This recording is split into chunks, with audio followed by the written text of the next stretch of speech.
안녕하세요. 후마니타스 장학사업 특강 학문 윤리 교육을 맡은 저는 융합교양대학의 이혜경입니다. 반갑습니다. 우선 학문 윤리 교육이라 하면 여러분들이 베껴쓰기, 표절만 생각하시는 분들이 많을 거예요. 그런데 학문 윤리에는 보다 더 넓고 깊은 범주가 존재합니다.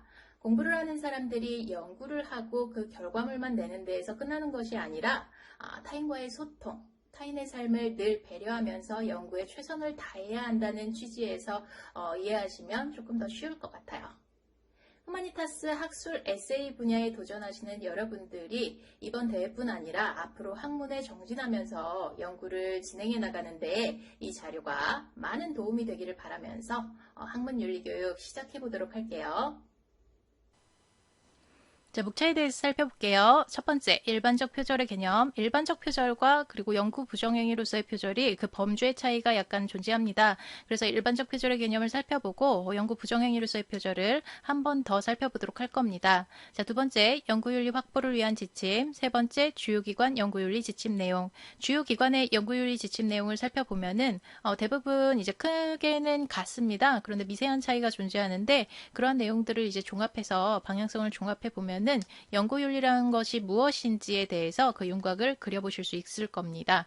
자, 네 번째, 연구윤리와 연구부정행위, 연구윤리란 무엇인지, 그리고 연구부정행위란 무엇인지, 다섯 번째에서 연구부정행위의 정의, 그리고 그 종류에 대해서 살펴볼 텐데, 이것이 오늘 연구윤리 교육의 핵심이라고 할 수 있는 정보입니다. 첫 번째 이제 표절, 두 번째 변조, 세 번째 위조, 네 번째 부당한 중복해제, 다섯 번째 부당한 저자 표시로 크게 나누어서 살펴볼 수 있을 텐데, 이것들의 개념과 그리고 예를 한번 살펴봄으로써 연구 부정행위가 무엇인지 조금 더 구체적으로 체계적으로 개념을 잡으실 수 있을 겁니다. 자, 여섯 번째, 연구윤리 확보를 위한 노력. 일곱 번째, 유사도 검사 및 기준. 유사도 검사를 어떤 사이트들에서 어떻게 진행하고 있는지 그리고 그 기준은 뭔지 한번 살펴볼 거고요. 여덟 번째, 우리 후마니타스 참가 신청서에 있는 학문윤리 준수 서약을 살펴봄으로써 여러분들이 이제 학문윤리를 지키겠다는 그 마음을 다잡는 것을 마지막으로 이제 오늘의 교육을 마치도록 하겠습니다. 자, 우리나라는 표절 이슈, 표절 공화국이라고 할 수 있을 정도로 표절 이슈가 굉장히 많이 쏟아져 나오고 있습니다. 네이버라든지 이제 포털 검색창에 여러분들이 표절이라는 단어를 입력해 넣기만 하셔도 이렇게 다양한 기사들이 뜨고 있는데요. 장관상 받은 아이디어 알고 보니 표절, 구멍 뚫린 논문 검증, 논문 표절 제주대 H교수 정직 1개월 첫 사례, 그리고 한체대 교수들 제자 논문 베껴 연구 실적 꿀꺽. 그런가 하면은 초등학생들까지도 방학 숙제를 이제 대행하는 업체에 맡기는, 그래서 숙제 표절 검사 프로그램을 학교들이 도입해야 되는 이런 현황이 현황에 맞닥뜨렸다고 합니다. 지금 특히나 코로나 사태로 인해서 온라인으로 수업 활동들을 많이 하고 있다 보니 이런 것들이 큰 문제로 대두되고 있다고 생각합니다. 그래서 지금에 있어서의 연구윤리가 그 어느 시대보다도 더 절실한 시기라고 생각을 합니다. 자, 표절의 개념. 표절이란 무엇이냐? 일반적 개념에 있어서 표절이란 일반적 지식이 아닌 그리고 타인의 저작물 또는 아이디어를 적절한 출처 표시 없이 자기 것인 양 부당하게 사용하는 행위. 자, 여기에 있어서 일반적 지식이라고 하는 것은 유사한 특정한 공동체 내에서 역사적으로 통용하는 사실, 역사적으로. 그러니까 역사적이라는 것은 무엇이죠? 자, 굉장히 오랜 시간적인 흐름이 존재하는 사실인 거죠. 자, 누구나 알 수 있는 원리, 수학적 공리, 지식. 그러니까 뭐 방정식 공식, 함수 공식 이런 것들을 가져다 쓴다고 해서 이것이 표절이 되진 않는 거죠. 자, 그 다음 저작권 보호 기간이 지난 공유 지식, 굉장히 클래식한 우리에게 누구나 흥얼거리면서 콧노래로 불리워지는 클래식 노래들이라든지 음악이라든지 수백 년 수천 년 된 어떤 지식들에 있어서는 표절의 개념을 적용하지 않고 있다는 거죠. 그래서 일반적 지식, 자, 이러한 일반적 지식이 아니라 타인의 저작물 또는 아이디어를 적절한 출처 표시 없이 사용하면 안 된다 라는 개념으로 일반적으로 표절이라는 큰 범주를 이해하시면 될 것 같습니다. 자, 연구윤리 확보를 위한 지침들이 각계에서 이렇게 진행이 되고 있습니다. 관계 법령으로 연구윤리 확보를 위한 지침을 교육부에서 발표를 했고, 학술진흥법 제15조에 의거해서 연구윤리의 기본적 원칙과 방향을 제시를 했습니다. 자, 개정을 지속적으로 해나가고 있는데, 위 변조, 표절, 부당한 저자 표시, 부당한 중복 게재에 대해서 아까 이야기했던 우리가 오늘 이야기할 구체적인 개념들에 대해서 연구 부정 행위에 대해서 개념을 좀 더 정의를 명확하게 해서 사람들이 이 연구 부정행위를 저지르지 않을 수 있도록, 그러니까 초반에는 연구 부정행위에 대한 개념 자체가 모호했기 때문에 새로운 패턴의 이제 연구 부정행위들이 자꾸 발발을 했다면, 지금은 그 모든 연구 부정행위를 구체적으로 세밀하게 정의를 내림으로써 그것에 그런 실수를 저지르지 않을 수 있도록 미리 막는다는 차원인 거죠. 표절에 포함될 수 있는 전형적인 판단 기준을 제시해서 연구윤리 부정행위를 저지르지 않을 수 있도록 지금은 상당히 고도화된 연구윤리 기준을 갖추고 있다고 볼 수 있습니다. 자, 주요기관 연구윤리 지침 내용을 살펴보면은 교과부가 발표한 표절 판단 기준, 중요한 요소 중에 이제 6단어 이상의 연쇄적인 표현이라는 표현을 했어요.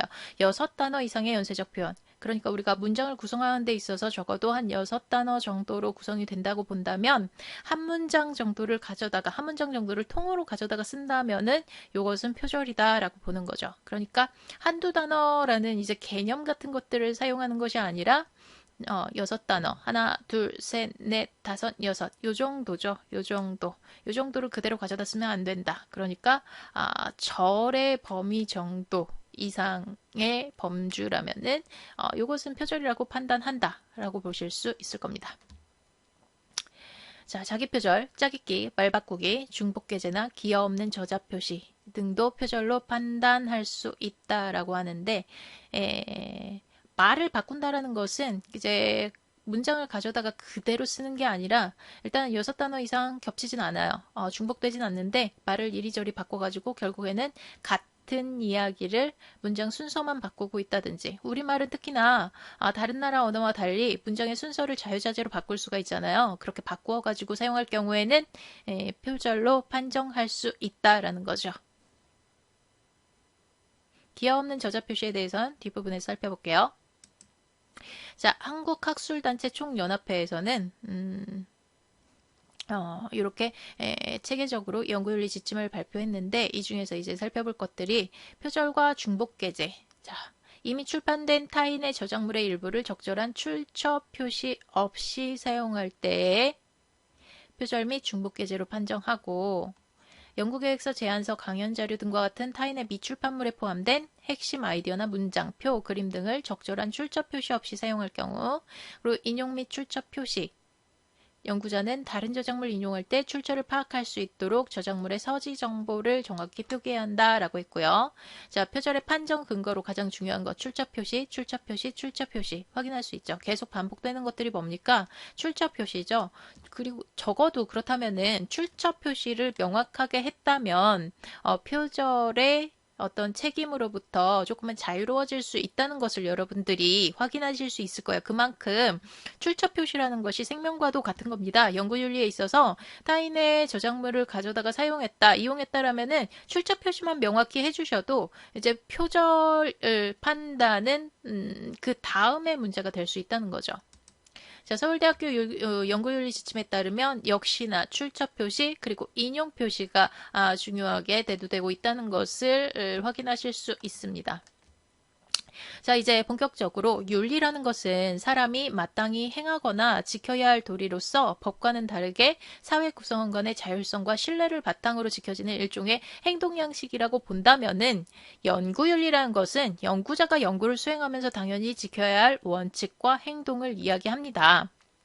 연구윤리는 앞에서 얘기했던 사회적 윤리와 상당히 비슷해요. 그렇지만 연구자의 이해관계에서 발생하기 때문에 보다 범위가 제한적이고 모호한 부분도 발생할 수 있다는 거예요. 그렇기 때문에 누가 판단해야 되죠? 아주 그 첨예한 부분에 가서는 연구자가 스스로 판단해야 될 부분도 발생한다는 거죠.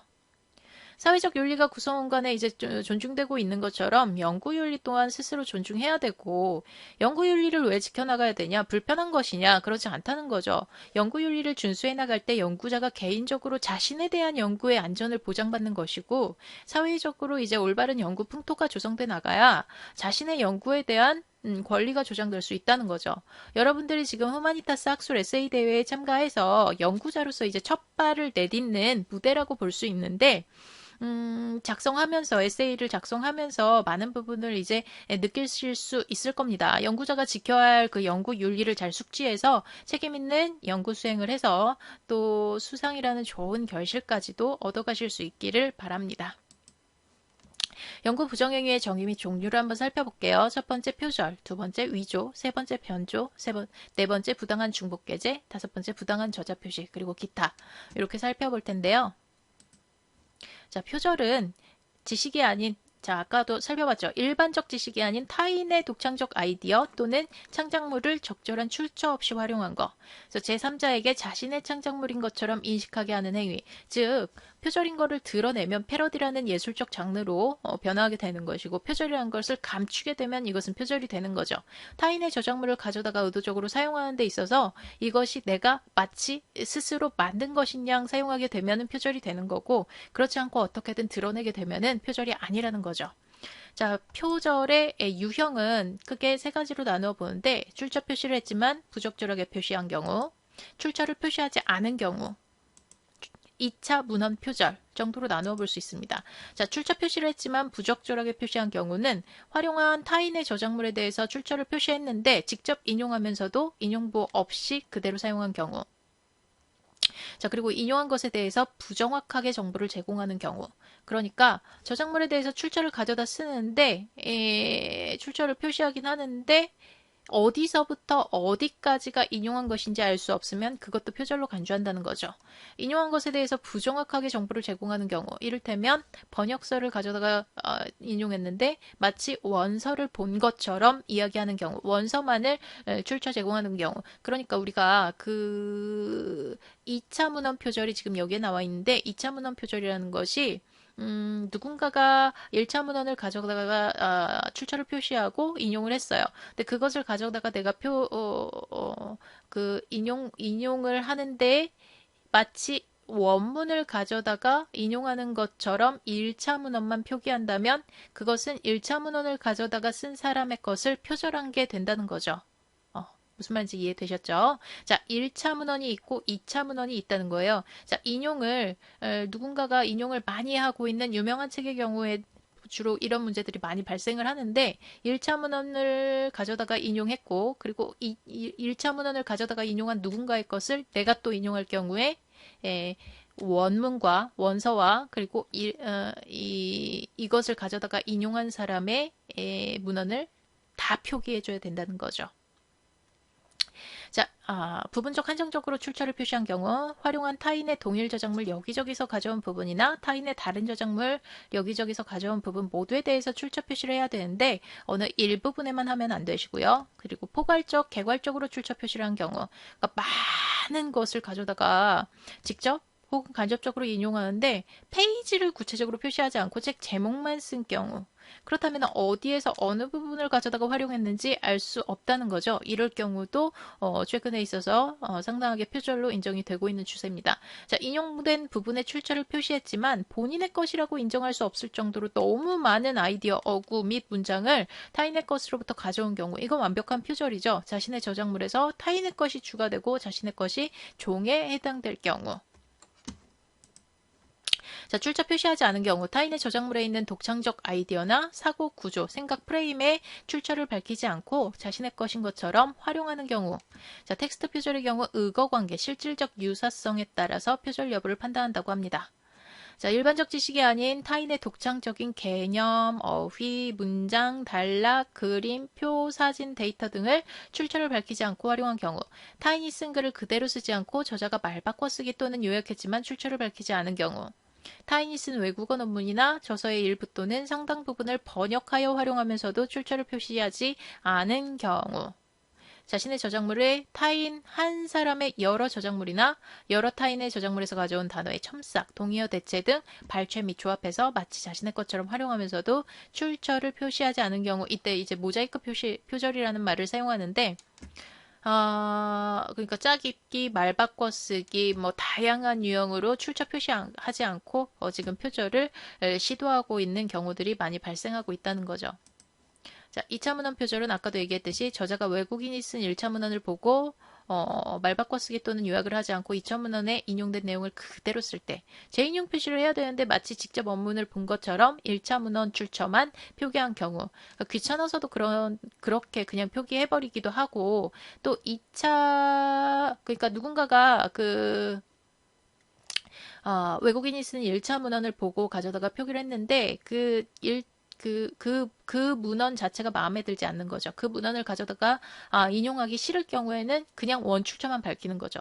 원출처와 2차 출처를 모두 표시하는 것이 올바른 출처 표기법이고, 원문을 구하기 어려운 경우에는, 원문 해독이 어려운 경우에는 재인용만 할 수도 있다. 즉, 원문 가져다가 굳이 안 밝혀주고 재인용만 하는 것으로 가름할 수도 있다라는 거죠. 2차 출처를 반드시 밝혀야 하는 경우, 원출처가 널리 알려져 있지 않은 경우에, 그러니까 오히려 널리 알려져 있다면은 어디서든 찾을 수 있는데 원출처가 일반에 널리 알려져 있지만 끌어다 쓰는 분야에서 생소한 경우, 1차 출처 저자가 원출처를 가공하고 자신의 생각을 가미했다면 요거는 1차 출처와 2차 출처가 모두 필요한 경우죠. 독자 관심이 2차 출처자가 원출처의 주장을 자신의 것으로 책임지고 있다는 사실에 있을 때,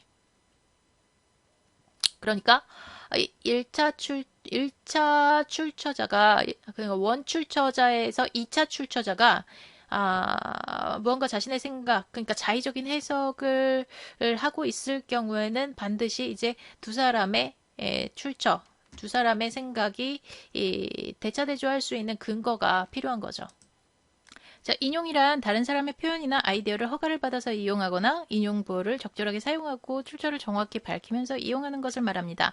인용에 대해서 여러분들 다들 알고는 있을 거예요. 근데 인용에도 구체적으로 직접 인용, 간접 인용, 재인용이 있는데, 직접 인용 같은 경우엔 따옴표를 표기를 해가지고 어디서부터 어디까지 그대로 그 말을 토시 하나 안 틀리고 가져다 쓰는 건지를 우리가 밝혀줘야 되고요. 간접 인용 같은 경우에는 그 사람이 한 저작물에 있는 것들이나 누군가가 한 말을 가져다가 나의 말에 자연스럽게 나의 문장에 녹여내는 경우를 얘기합니다. 따옴표는 없다고 하더라도 출처 표기가 제대로 이루어져야 되고, 재인용 같은 경우에는 2차 문헌 표기도 포함이 되는데, 구체적으로 이제 인용에 대해서는 후마니타스 강의 문헌 인용의 좋은 사례 콘텐츠에서 이주라 교수님께서 구체적으로 설명을 해주실 거니까 여러분들 꼭 참조하시길 바랍니다.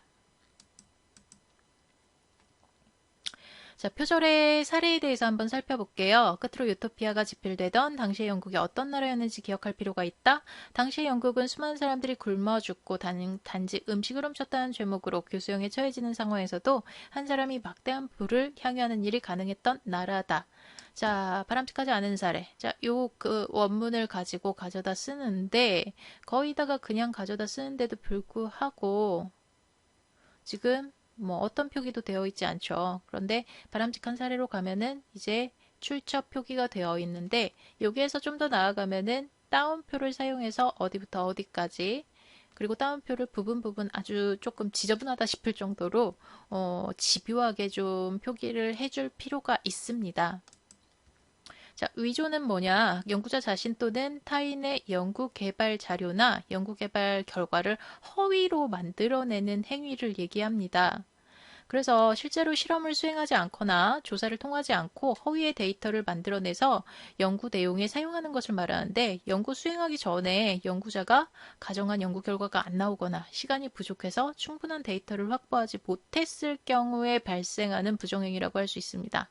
자, 실험에서뿐만 아니라 설문조사를 진행하는 연구에서도 발생할 수 있는데, 실제 조사 대상 모집자가 50명인데 신뢰성이 좀 부족해 보이니까 조금 늘리는 거예요. 그래서 100명, 200명, 500명 뭐 이렇게 거짓 데이터를 만들어 가지고 연구 내용에 사용을 한다면 이게 위조에 해당하는 거죠. 또 대조군 없이 실험한 뒤에 아이고 대조군이 없었네 라고 생각이 뒤늦게 들어서 실험군의 비교 수치를 만드는 경우, 자, 통계학적인 유의성을 갖추기 위해서 허위로 비슷한 숫자를 첨가하고 자신이나 타인이 수행한 과거의 다른 연구에서 생성된 데이터나 자료를 가져와 가지고 관련 없는 연구에서 새롭게 실험한 것처럼 집어넣는 거죠. 그래서 데이터 위주의 구체적인 예 한번 보시면은 1시간하고 3시간대의 관찰이 안 이루어졌는데 마치 측정한 양, 왜? 3시간대에 측정했으니까 이걸 적당히 나누고 자기들이 임의적으로 어떤 계산을 해서 집어넣는 거죠. 자, 그래서 이게 김진원 씨 사건인데, 윤리대학교 생화학자 송 교수의 연구실에 합류하게 된다. 진원 씨는 연구실의 어느 박사 과정생도 분리하지 못한 효수를 3개월 만에 분리했다. 대단한 결과를 이뤄내긴 했어요. 그는 곧 촉망받는 과학자로 부상하였다. 얼마 지나지 않아 그는 지도 교수와 함께 암의 원인을 규명하였고, 그 치료 방법을 찾아낼 수 있는 획기적 이론을 발표하였다. 이를 통해 지도 교수는 세계의 주목을 받았고, 해당 대학교 또한 언론의 관심을 한몸에 받았다. 한편 진원 씨의 실험 결과는 다른 연구자들은 재현할 수 없다는 문제가 동료 연구자들 사이에서 간혹 제기되곤 했다. 전문가들이 바로 알아차리겠죠. 하지만 진원 씨는 동료들의 실험 과정에 많은 도움을 주었고 문제들을 해결하는 등의 행동으로 연구실 내 진원 씨에 대한 평판은 매우 좋았다. 그래서 사람들이 의심하기보다는 감탄과 존경으로 긍정적으로 생각한 거죠. 신임 연구자가 이제 문제죠. 신임 연구자가 들어와서 진원 씨 실험 데이터 중에 일부가 여러 곳에서 중복되어 있는 점을 발견했어요. 이런 과정에서 진원 씨의 실험 결과를 의심하게 됐고 지적을 했어요. 하지만 송 교수는 진원 씨의 말을 그대로 받아들이고 유리 씨의 지적에 대해서 참 사람 성격 까칠하네 라고 오히려 묵인한 거죠. 자, 몇 개월 뒤 다른 대학의 연구자 또한 진원 씨가 연구한 바이러스 단백질에 대한 실험 결과를 재현할 수 없다고 말했지만 송 교수가 무시했어요. 자, 후속 연구를 진행하던 강동훈 씨가 동료 심사를 통과해서 출판된 1년 전 진원 씨의 연구 논문의 실험 결과가 재현되지 않는다는 것에 의심을 품고 그리고 진원 씨의 동료 연구자로부터 실험 분석에 사용한 개를 확보해서 정밀 조사를 수행한 결과 실험에서 사용해야 했던 인 대신에 요오드를 사용해서 실험 결과를 조작했다는 것을 알게 되고 송 교수에게 알렸고 송 교수는 확인을 해서 학위 논문 취소하고 연구실을 나갈 것을 지시한 사건이 있었다라는 거죠.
자, A라는 특수한 조건에서 전자의 전하량 세부 측정은 어려운 과제였다. 해당 분야 물리학자들도 세부 측정을 위해서 실험하고 있었지만 측정값을 얻을 수 없었어요. 편차가 너무 컸으니까. 자, 물리학자 이수정 씨가 48개의 값을 1차 발표했어요. 그리고 몇 년 뒤에 38개의 값을 발표했어요. 1차 때와 편차가 적었어요. 지금까지 이렇게 적은 편차로 발표한 연구가 없었기에 연구자들이 와, 대단하다, 멋지다, 과학상을 받았어요. 두 번째 발표했던 연구가 60일 동안 실험 결과고 38개의 측정값은 실험을 통해 얻은 결과의 전부라고 했어요. 수정 씨의 실험 노트는 아니었어요. 140개의 측정값을 얻었고 가운데서 자신의 이론으로부터 도출된 값에 잘 맞아 들어가는 38개만 선별, 초이스했던 거죠. 실험 내내 예상하는 결과가 도출되지 않아서 수정 씨가 극심한 스트레스를 받으면서 결국에는 이런 결정을 내리게 되었던 것. 그러니까 욕심이 과했던 거죠. 그 욕심이 결국 윤리를 저버린 거죠. 그래서 이런 결과를 결국에는 이런 연구 윤리를 위배하는 연구의 결과는 결국에는 드러나게 돼 있습니다. 들통나게 돼 있어요. 전문가들이 당연히 알 수밖에 없죠. 그러니까 지금까지 들키지 않은 사례들이 없었습니다. 단순 표절뿐만 아니라 이런 아주 굵직한 연구들은 중간에 이제 위조 변조가 되게 되면 그 과정에 위조 변조가 개입되게 되면은 반드시 시간이 조금 지난 후에라도 밝혀지게 됩니다. 자, 부당한 중복계제란 뭐냐? 연구윤리 확보를 위한 지침 3장 2조에 살펴보면 부당한 중복계제는 연구자나 자신의 이전 연구 결과와 동일 또는 유사한 저작물을 출처 표시 없이 게재한 후에 연구비를 수령하거나 별도의 연구업적으로 인정받는 경우 등 부당한 이익을 얻는 행위를 얘기합니다. 그래서 자기 표절이라는 아주 큰 범주 안에서 중복계제라는 범주가 존재하고 그 안에 이제 이중계제가 존재하는 거죠. 그러니까 한 15년, 20년 전만 해도 자기 표절 케이스가 아주 많았어요. 우리나라에서 이제 굴지의 학자들이라고 할 수 있는 분들이 왜냐하면 자기 표절이라는 개념이 좀 모호했고 결국에는 표절이라는 것에 이제 고발 사건 이 일어나는 것이 타인이 내 연구를 허락 없이 출처 없이 가져다 썼을 경우에 발생하는 사건이기 때문에 자기의 것을 자기가 가져다 썼을 때에는 누가 고발하겠어요? 그것을 누가 막 굉장히 유심히 살펴보겠어요? 그래서 그것들이 약간 사각지대에 있다는 이점을 이용해서 그 특성을 이용해서 자기의 논문을 계속적으로 연쇄적으로 표절하거나 그대로 일부분 가져다 쓰거나 아니면 비슷한 시기에 다른 학술지에 같은 연구를 두 개로 같은 연구를 중복으로 발표해 버리는 중복 게재해 버리는 이런 사례들이 상당히 많이 발생했던 거죠. 자, 중복 게재의 유형을 살펴보면 복제, 아예 같은 거예요. 두 번째 쪼개기, 두 개로 나누어서 같은 이야기를 하는 거예요. 결론이 같다는 거죠. 같은 방향성이죠. 세 번째, 덧붙이기. 이미 출판된 논문에다가 일부 결과만 추가해서 새로운 논문 발표. 첨언이죠. 자, 그래서 부당한 중복 게재도 상당한 문제가 되고 있습니다. 자, 부당한 저자 표시는 뭐냐? 연구 내용 또는 결과에 대해서 공헌 또는 기여를 한 사람에게 정당한 이유 없이 저자 자격을 부여하지 않거나 공헌 또는 기여를 하지 않은 사람에게 감사의 표시 또는 예우 등을 이유로 저자 자격을 부여하는 행위를 말한다. 최근에는 많이 사라지기는 했는데 인문계열 쪽에는 조금 그 논문의 성격상 저자 표시가 이런 식으로 진행되기가 조금 어려운데 이공계열 쪽에 상당한 문제들이 발생했었던 부당한 저자 표시 가지고 이를테면 스승과 제자 사이라든지 아니면 선후배 사이라든지 이미 다 진행된 논문에다가 공저자로 이름을 하나 올려달라고 부탁을 하고 그다음에 이렇게 주고받는 어떤 호혜 관계 속에서 연구 발표가 진행이 되는 거죠. 그래서 연구 내용 또는 결과에 대해서 공헌이나 기여가 없는데 혹은 기여가 있는데 이런 조건에 따라서 조건이 있는데도 불구하고 그 결과가 다른 경우 지도학생이 학위 논문을 학술지 등의 지도교수의 단독 명의로 발표하는 경우 이거는 뭐 공저자도 아니고 단독 명의로 발표하는 경우들도 상당히 있었다는 거죠. 그래서 당연히 있으면 안 되죠. 저자를 분류하면 크게 세 가지로 분류할 수 있는데 제일 저자가 있고 교신 저자가 있고 공동 저자가 있어요. 교신 저자는 연구 책임자로서 학술지에 논문을 출판하려고 원고 제출하고 논문 심사자와의 교신 외부 질의에 응답하는 사람으로서 한마디로 책임자예요. 공동 저자는 해당 논문 완성하는데 어느 정도 기여한 바는 있는 정도. 그래서 예, 기본적으로 이제 제1저자가 가장 큰 기여를 했고 그 다음에 공동 논문의 경우에는 교신 저자 혹은 공동 저자 정도로 이제 구분을 해서 표기를 하기도 하죠. 다음과 같은 용어가 은밀하게 사용되기도 한다 했는데 선물 저자, 유령 저자, 교환 저자, 도용 저자. 그러니까 은밀하게 사용되는 용어예요. 그러니까 마치 유령처럼, 도둑처럼 덤벼드는 저자들인 거죠. 그 외에 연구 부정 행위에 대한 조사를 방해하는 행위, 제보자에게 위해를 가하는 행위와 함께 각 학문 분야에서 통상적으로 용인되는 범위를 심각하게 벗어나는 행위 또한 연구 부정 행위로 판단한다. 라고 해서, 첫 번째, 타인의 저작물을 번역해서 활용하면서 표시하지 않는 경우. 두 번째, 아무런 근거 없이 연구 자료를 삭제해 의미를 변경시키는 경우. 세 번째, 실제 실험, 설문조사 등을 진행하지 않고 허구의 자료를 이용하여 연구 내용을 도출한 경우. 네 번째, 타인의 연구 내용 전부 또는 일부를 출처를 표기하지 않고 그대로 활용하는 경우. 다섯 번째, 연구 내용 또는 결과에 대한 공헌 또는 기여가 없음에도 저자 자격 부여하는 경우. 그러니까 앞에서 이야기했던 것들을 종합해서 반복되는 것들도 있죠. 여섯 번째, 연구 자료를 과장 축소해서 잘못된 연구 결과를 도출하는 경우. 일곱 번째, 타인의 저작물의 단어, 문장 구조를 일부 변형하여 사용하면서 출처 표시를 하지 않는 경우. 여덟 번째, 연구 내용 또는 결과에 대한 공헌 또는 기여가 있음에도 저자 자격을 부여하지 않는 경우. 아홉 번째, 타인의 독창적 생각 등을 활용하면서 출처 표시하지 않는 경우. 열 번째, 연구 자료를 실제 결과와 다르게 변경하거나 의미를 잘못된 형태로 설명하는 경우.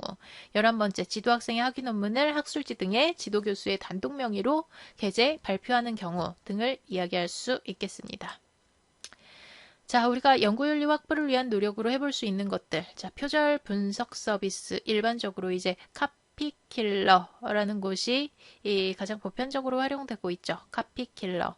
카피킬러는 하루에 3건 정도가 무료인 것으로 알고 있어요. 그리고 카피킬러 들어가시게 되면은 그 문서에 이제 범주를 나누게 되죠. 뭐 이를테면 레포트, 자기소개서, 학술 논문 이런 것들을 자기가 클릭하게 되면은 그 장르에서 이제 유사도를 체킹하고 이제 검사하시게 되는데 물론 장르를 잘못 표기했을 때의 문제도 있고 결국엔 데이터 바이 데이터라 카피킬러 자체에 이제 보유하고 있는 데이터에 없는 경우, 그러니까 완벽한 표절 검사라는 것은 현재 존재하지 않는다고 봐요.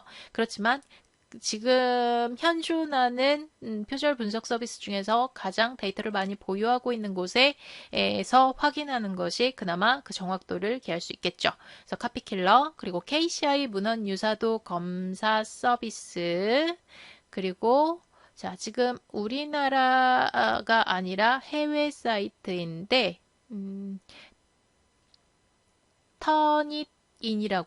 터닛인이라는 뉴스 사이트가 있어요. 터닛인. 지금 이 사이트도 상당히 많이들 활용하고 있는 것으로 알고 있는데 들어가서 이제 회원 가입하시고 검사하시는 것은 그 절차가 상당히 쉽습니다. 여러분들이 이제 인터넷 생활을 하고 계시니까 어렵지 않게 문서 업로드 해가지고 바로 활용하실 수 있고 거기에서 이제 퍼센테이지가 확인이 바로 되시는데 그 퍼센테이지가 무조건 절대적인 수치는 아니에요. 그러니까 그 퍼센테이지를 낮추기 위해서 내가 스스로 잘 쓴 논문이고 에세이라고 한다면 여러분들이 그 퍼센테이지에서 높게 집계되는 원인을 찾아서 어떻게 원인을 찾냐? 어느 부분이 표절인지를 정확하게 짚어줍니다. 특히 KCI 문헌유사도 검사 서비스는 그 원문 출처까지도 지금 KCI 문헌 유서도 검사 서비스는 논문에 해당하는 유사도 검사예요. 그래서 학술 논문일 경우에 여러분들 이번에 학술 에세이이기 때문에 지금 KCI에서 문헌 유사도 검사 서비스를 받는 것이 상당히 의미가 있을 겁니다. 그래서 카피킬러나 KCI를 추천합니다. 들어가서 이제 검사를 하시게 되면은 원문 출처까지도 확인하실 수 있기 때문에 원문에서 어떤 부분들이 내가 유사도로 집계되었는지 그것들을 확인해서 따옴표 표시를 한다든지 아니면은 문장을 바꾼다든지 이런 식으로 이제 유사도를 낮출 수 있는 방법들을 고민하실 수 있는 거죠. 자, 여기서 Q&A. 논문 표절 기준을 객관적으로 판단하고자 한다. 표절 검색 프로그램에서 표절을 결정하는 유사도율이나 명확한 기준 지침이 있는가? 자, 이렇게 확인하실 수 있어요. 자, 표절 처리 기준 카피킬러에서 살펴봤을 때 내용의 유사성에 대한 판단이 아닌 표현 방식의 일치도에 대한 검사도 진행이 된다는 거예요. 어떻게?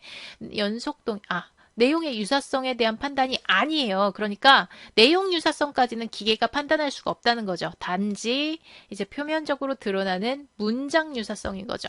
국문에서는 연속 동일 6어절 이상 일치할 경우에 표절 의심 영역, 영문에서는 연속 동일 9어절 이상 일치할 경우에. 자, 인용 및 출처 표시에서 직접 인용 및 출처 표시 정확히 처리하면은 검사 대상에서 스스로 이제 체킹할 때 제외나 포함을 시킬 수가 있어요. 그래서 각주 표시했으면 각주를 정확하게 표기했으면 이것은 검사에서 뺀다. 스스로 체크하는 거예요. 집어넣고도 해보시고 빼고도 해보시기를 권장합니다.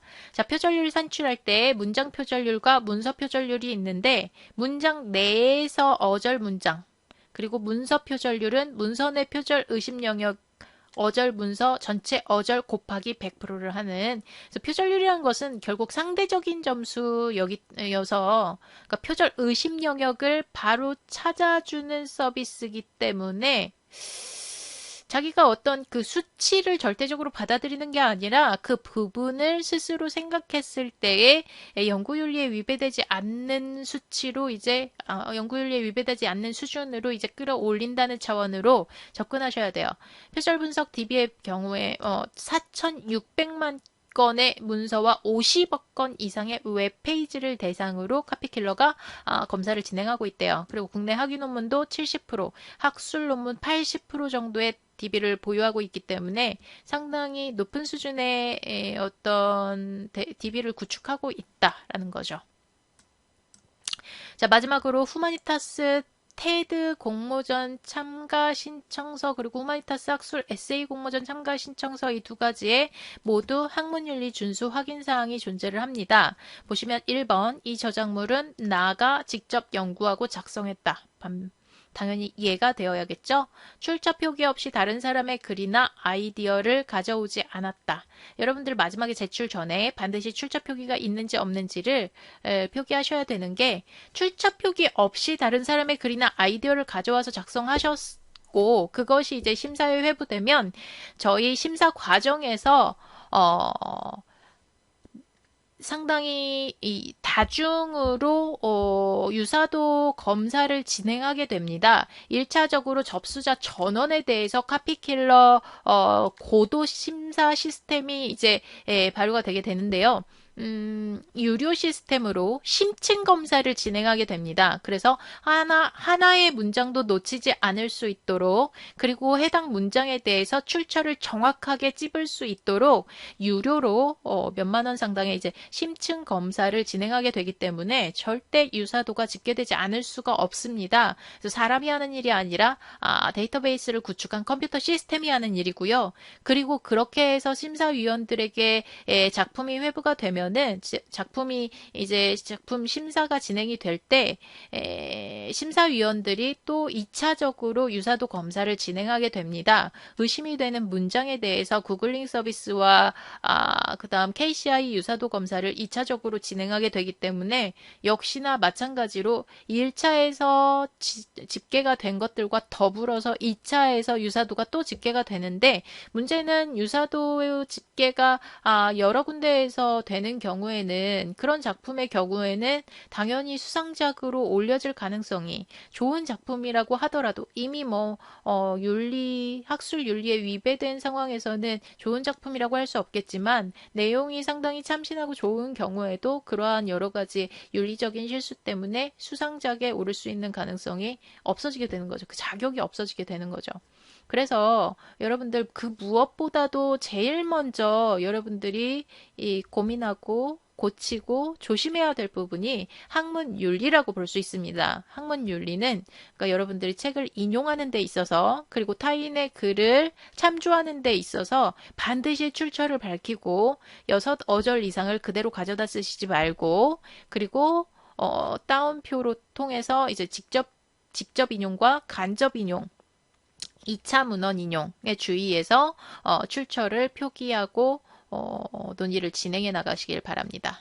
자, 인용한 자료의 내용과 표현을 왜곡하거나 변조하지 않아야 되고 저작물의 제작에 참여하지 않은 사람을 공동 저자로 표기하지 않았다. 그러니까 우리 지금 학술 에세이 같은 경우에는 그룹 참여가 가능하잖아요. 공동 참여가 가능한데 그 공동 참여가 가능하다고 해서 누군가의 이름을 공동으로 그냥 올려주는 일 이런 일이 발생해서는 안 되겠죠. 자, 이 저작물을 다른 대회에 제출하지 않았다. 당연하죠. 공동 출전 절대 안 됩니다. 후에라도 이제 대상 수상자로 이제 1등을 하셨다고 하더라도 이런 학문윤리 준수사항에 위배된 부분이 한 곳이라도 발견이 되게 되면은 바로 수상은 취소가 됩니다. 그래서 그 1등이 이제 공석으로 남게 되더라도 반드시 취소가 되게 되니까 여러분들이 이런 불미스러운 사태가 발생하지 않을 수 있도록 미연의 윤리서약에 대해서 좀 꼼꼼히 살펴보시고 준수 확인 사항을 준수해 주시기 바랍니다. 자, 학문윤리 교육 지금까지 들어주셔서 감사합니다. 학술 에세이 분야의 학생 여러분들의 많은 참여를 기다리고 있겠습니다. 감사합니다.